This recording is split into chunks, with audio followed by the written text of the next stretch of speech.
Hello, everyone. Welcome back to Intentional Living. I am your host, Kwame Gilbert. We are in a series entitled Intentional Living Habits, and today we are in episode 2, Guarding Your Inner Life.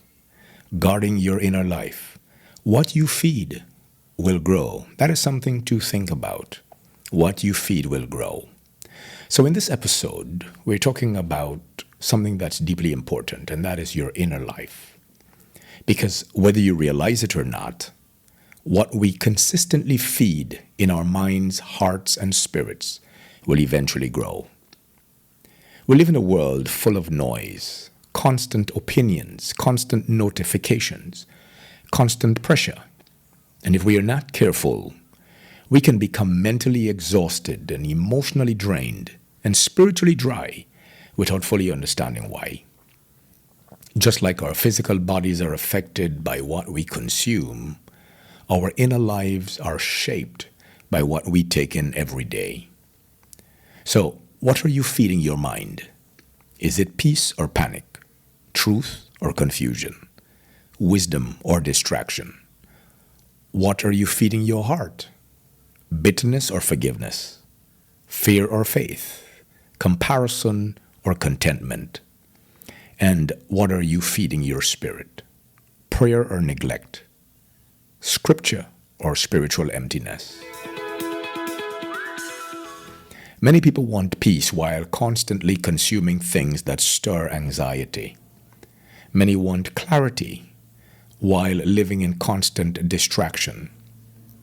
Many want spiritual strength while rarely making room for God. The truth is, whatever you feed consistently will begin to shape your atmosphere, your thought life, and your decisions. Sometimes the most loving thing we can do for ourselves is to pause and ask, what is influencing me right now? Not everything deserves access to your mind. Not every voice deserves influence. Not every environment deserves your continued presence. Part of intentional living is becoming wise about what we allow into our inner world. Proverbs chapter 4 and verse 23 tells us, above all else, guard your heart, for everything you do flows from it. That verse reminds us that our inner condition affects our outer life. If the heart is neglected, everything else eventually feels the impact. Guarding your heart does not mean becoming hard or closed off. It means becoming discerning. It means protecting what God is growing in you. This week, choose one thing to remove that has been feeding your mind or spirit in an unhealthy way. Then choose one thing to add that will nourish you in a better direction. Maybe that means less social media and more quiet time. Less complaining and more gratitude, less noise and more prayer.